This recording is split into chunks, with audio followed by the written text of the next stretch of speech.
the Apple iPhone 12, and this was tipped very early on by Ming-Chi Kuo. John Prosser has now followed up on this and given us details of the pricing for each model. While I was personally expecting some huge price jumps, that's actually not the case, and there is a good reason for that. First of all, we've got the 5.4-inch iPhone 12 for those of you that like smaller phones. Codenamed D52D, it's equipped with an aluminium body, a smaller notch, the Apple A14 Bionic system on chip, an OLED display, a 5G modem and a dual camera setup on the rear. The starting price for this model is only $649, and I have to be honest, that's not bad at all, especially considering it's got the A14 and an OLED display. For those of you that want the 6.1-inch iPhone 12, it's codenamed D53G, and it's also got an aluminium body, a smaller notch, the A14 Bionic, an OLED display, a 5G modem and a dual camera setup, and the starting price for this model is just $749.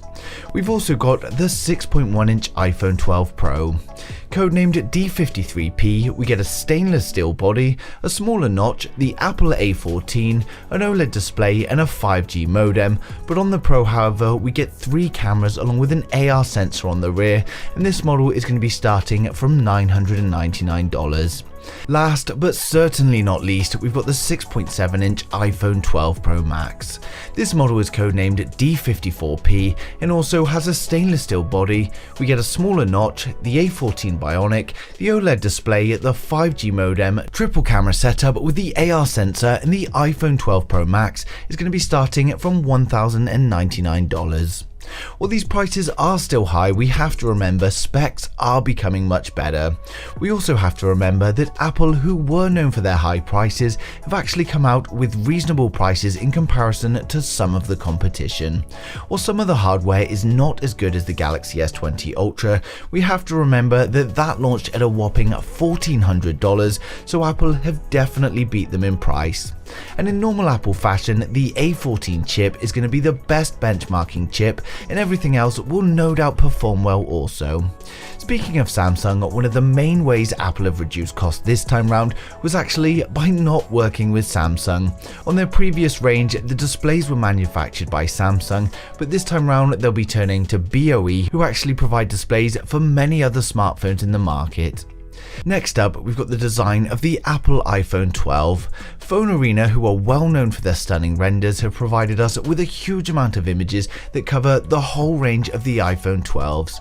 The renders are high quality and provide us a great view at the upcoming range as they fall in line with all of the leaks and reports. They've given us some great renders of the standard iPhone 12 that we don't see that often from concept renders, and the phone looks exactly like what I would expect.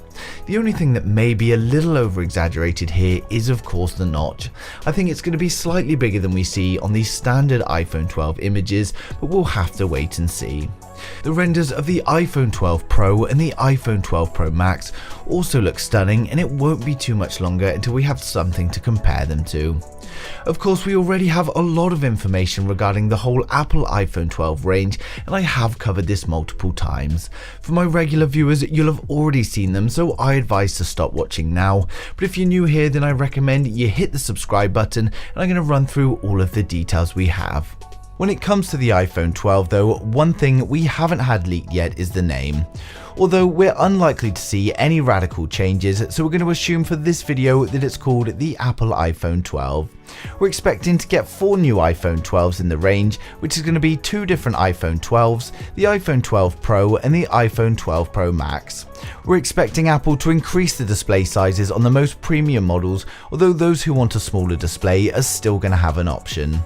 Reliable analyst Ming-Chi Kuo has advised that there's going to be 2 iPhone 12 versions. The smaller iPhone 12 is going to have a 5.4-inch display, and the larger one will have a 6.1-inch. We then get a 6.1-inch display, which is the iPhone 12 Pro, and a 6.7-inch display, which is the iPhone 12 Pro Max.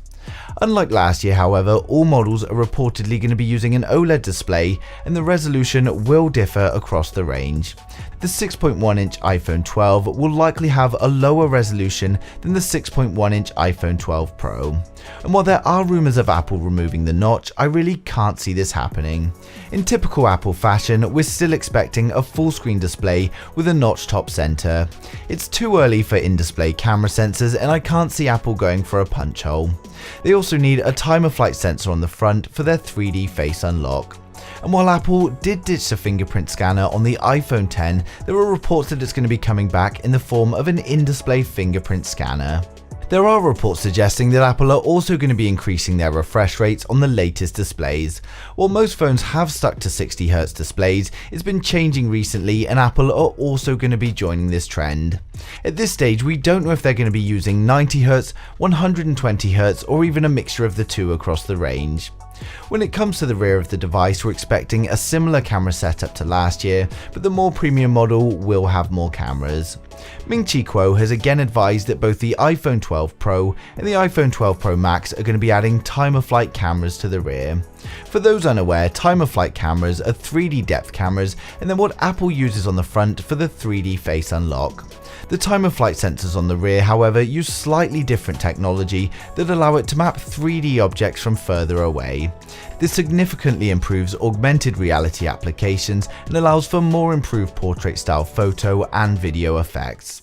We're likely going to see slight upgrades on the other cameras of the iPhone 12s, but given the great performance in its predecessor, they won't be changing things too much.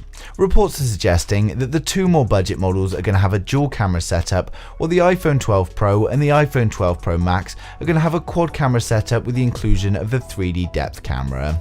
The iPhone 12 is of course going to be powered by the new A14 Bionic processor. This is actually manufactured using 5nm lithography, which will bring significant improvements, and there's a good chance that it will be the first 5nm chipset to hit the market. When it comes to RAM, the iPhone 12 Pro Max is expected to come with 6GB of RAM, while the standard iPhone 12 will only have 4.